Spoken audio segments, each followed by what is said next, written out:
اور پھر ہم نے یہ دیکھا کہ جب اسحاق ڈار کا نام سامنے آیا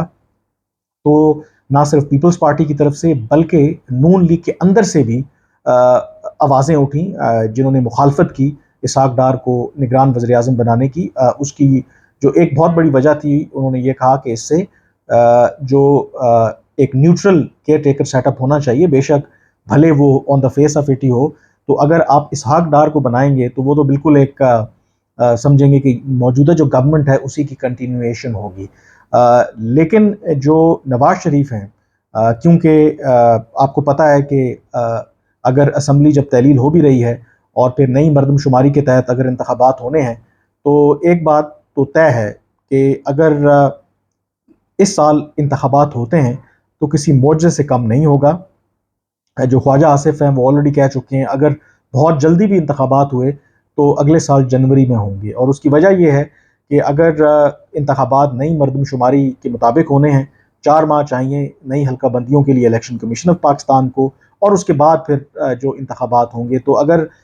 اس ٹائم لائن کو سامنے رکھیں تو اس سال تو عام انتخابات ہوتے نظر نہیں آتے۔ تو اگر جو کیئر ٹیکر سیٹ اپ ہے اس نے ایکسٹینڈ کرنا ہے تو اس میں جو پی ایم ایل این ہے اور خاص کر کے نواز شریف ہے، وہ سمجھتے ہیں کہ پھر انہی کی جماعت کا بندہ ہونا چاہیے، نہ صرف ان کی جماعت کا بلکہ جو نواز شریف کا ٹرسٹڈ جو پولیٹیشین ہے اسے نگران وزیر اعظم ہونا چاہیے، تاکہ جو اسٹیبلشمنٹ ہے وہ کوئی بعد میں ہیرا پھیری نہ کرے۔ تو اس لیے جو اسحاق ڈار صاحب کا نام ہے انہوں نے تجویز کیا تھا، اور ابھی بھی جو میری معلومات ہیں کہ وہ اسحاق ڈار کے نام پر اڑے ہوئے ہیں، اور اسی وجہ سے جو نگران وزیر اعظم کے جو نام ہے اس کا اعلان نہیں ہوا، اور نہ ہی جو راجہ ریاض ہیں اور جو شہباز شریف ہیں ان کے درمیان ملاقات ہوئی ہے۔ تو جو ٹریک ریکارڈ ہے اگر آپ دیکھیں نواز شریف کا، 2-3 ایسے جو ایگزامپلز میں آپ کو دوں گا کہ جب وہ کسی چیز کے اوپر فیصلہ کر لیتے ہیں تو شاید ہی اس کے اوپر یو ٹرن لیتے ہیں۔ اگر آپ دیکھیں راحیل شریف کا معاملہ، اس میں جب general Raheel Sharif army chief تھے تو انہوں نے بہت زور لگایا ایکسٹینشن کے لیے، اور اس میں جو شہباز شریف ہو گئے، اس کے ساتھ جو اس وقت چودھری نثار تھے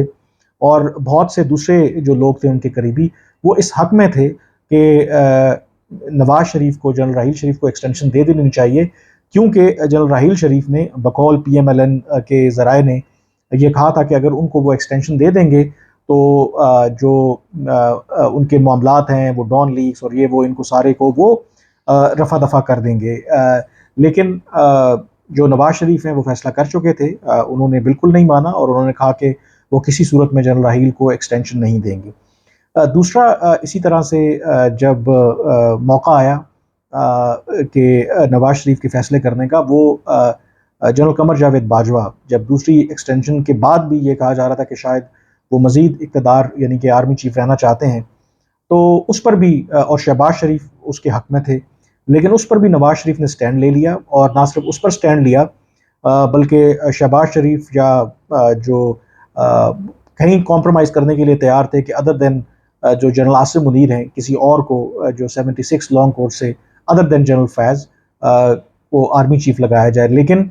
یہ جو نواز شریف ہیں یہ انہی کی چوائس تھی، جنرل عاصم منیر، اور وہ اس کے اوپر ڈٹ گئے، اور یہ خبریں اب آپ کو پتہ ہے کہ اس کی تصدیق ہو چکی ہے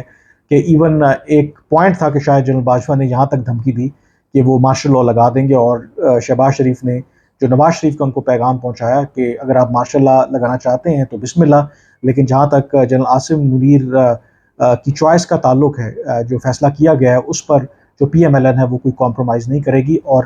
جو نواز شریف کا ہی فیصلہ پھر مانا گیا۔ تو اب جب کیئر ٹیکر پرائم منسٹر کی بات ہو رہی ہے تو اس ٹریک ریکارڈ کو سامنے رکھتے ہوئے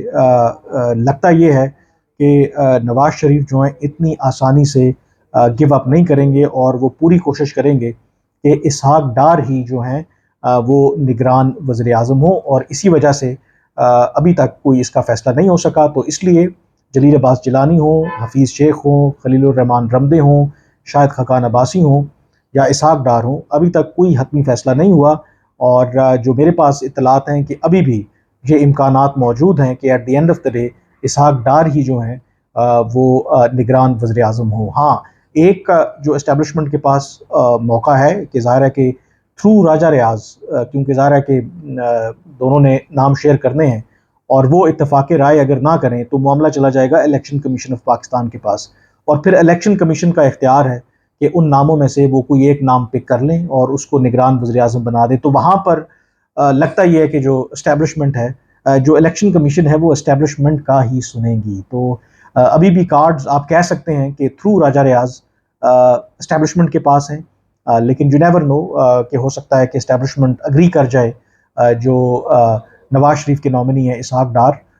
سو لیٹ سی واٹ ہیپنز۔ بہرحال ابھی تک اٹ اپیئرز کہ نواز شریف اس بات پر بضد ہیں کہ اسحاق ڈار کو ہی جو اگلا نگران وزیر اعظم ہونا چاہیے۔ آج کے ویلاگ سے اتنا ہی، مجھے اجازت دیجیے، اللہ حافظ۔